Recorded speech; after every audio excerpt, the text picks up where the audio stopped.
मैं सलीम मंसूरी, खबर आपको दूंगा पूरी। थाने बोल में आपका स्वागत है।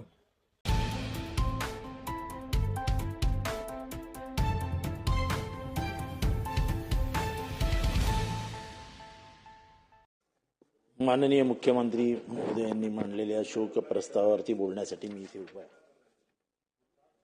अध्यक्ष महोदय, खरं तर अजितदादा महाराष्ट्राच्या दृष्टीने किंवा सगळ्यांच्या दृष्टीने एक आगळं वेगळं व्यक्तिमत्व होतं, पण हा माणूस मनातनं अतिशय सेंटिमेंटल आणि इमोशनल होता।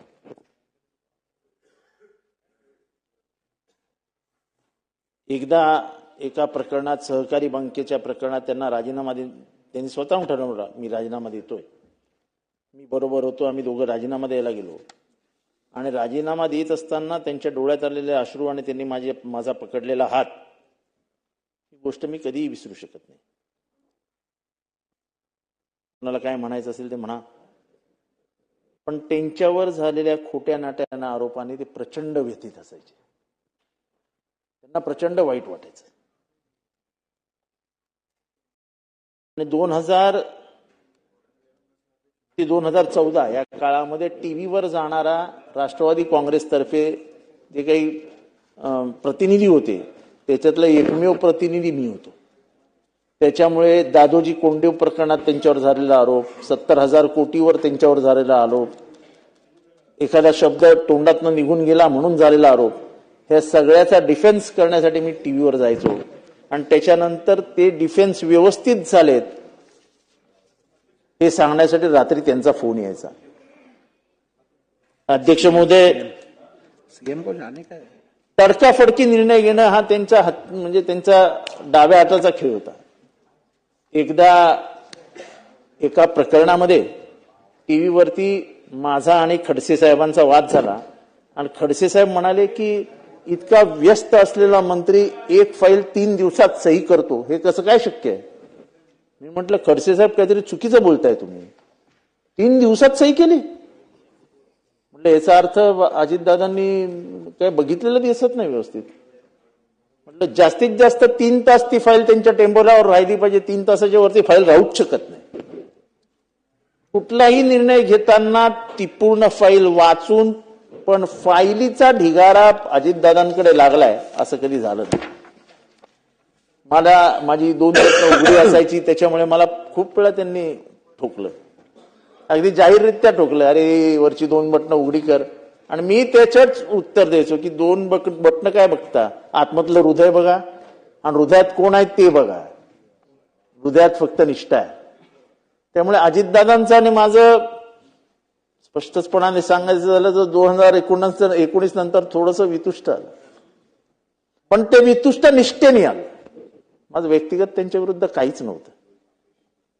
आणि म्हणून जेव्हा माझ्यावर एकदा आरोप झाला, एका बाईने आरोप केला आणि माझ्यावर 354 चा गुन्हा दाखल झाला, तेव्हा सगळी कामं बाजूला ठेवून पहिल्यांदा माझ्या घरी येणारा माणूस अजित पवार। आणि तेव्हा ते आणि मी बाजूला बसलो आणि तेव्हा ते म्हणाले, जितेंद्र खरं आहे, एखादा खोटा आरोप झाला की त्रास आपल्याला होतो आणि आपल्या कुटुंबियांना होतो, बाकी त्यांना मजा असते। म्हणजे 354 चा गुन्हा जगाच्या दृष्टीने खूप साधा आहे, पण त्याचा त्रास तुला काय होत असेल आणि तुझ्या पत्नीला काय होत असेल हे मी जाणतो।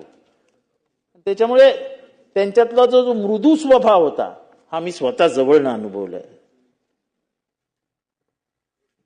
मी एक त्यांची जी सवय आहे कदाचित कोणी अनुभवली नसेल, पण पवार साहेबांशी बोलताना अध्यक्ष महोदय ते कधीच डोळ्यात डोळे नाही घालायचे। पवार साहेबांशी बोलताना ते एकीकडे बघायचे आणि पवार साहेब दुसरीकडे बघायचे, मला 2 मिनिटं अधिकचे लागते। आणि त्याच्यामुळे अध्यक्ष महोदय, म्हणून मी सांगत होतो की सिनियरिटीला तुम्ही स्कोप द्या। अध्यक्ष महोदय, त्यांचे आणि साहेबांचं एक वेगळंच नातं होतं, ते नातं कदाचित महाराष्ट्राला कळणारही नाही, पण प्रचंड आत्मीयता आणि प्रचंड प्रेम असलेलं त्यांचं काकांबद्दलचा स्वभाव होता।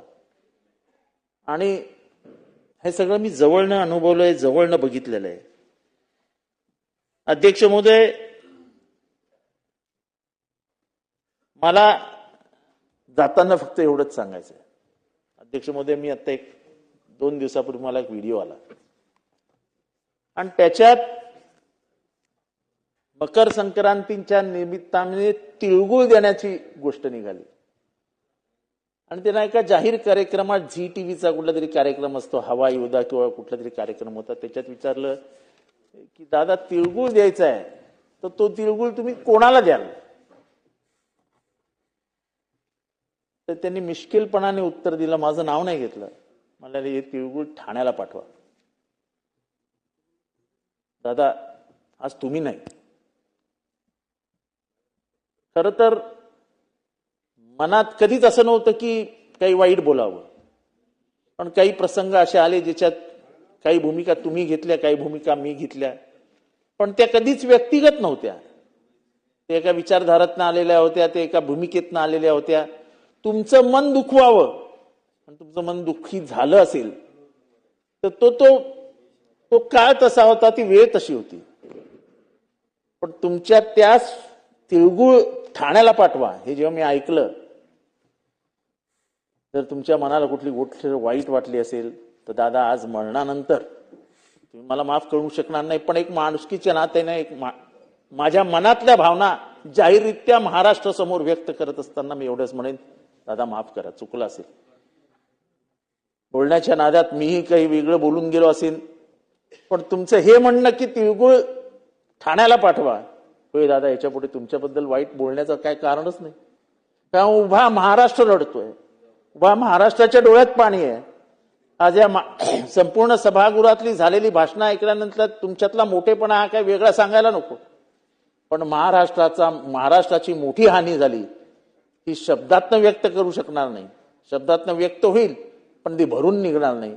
महाराष्ट्राने एक विलासराव गमावले, महाराष्ट्रातले गोपीनाथराव गमावले, महाराष्ट्रातले आर.आर. आबा गमावले आणि महाराष्ट्राने अजितदादा गमावले. महाराष्ट्राने मोठा नेता गमावला. याला महाराष्ट्राच्या भविष्याची चिंता होती. महाराष्ट्राची झालेली हानी कधीही भरून निघणार नाही. अजितदादा, म्हणजे तुमचं जे तिळगुळाचं ऐकल्यानंतर मला जास्त बोलावं असं वाटतं, पण माझ्याकडे वेळ कमी आहे, मला खूप अनुभव सांगायचे होते. धन्यवाद. पण हे भाषणाचा म्हणजे ठीक आहे, अजितदादा बद्दल जेवढं बोलावं तेवढं कमीच आहे. धन्यवाद.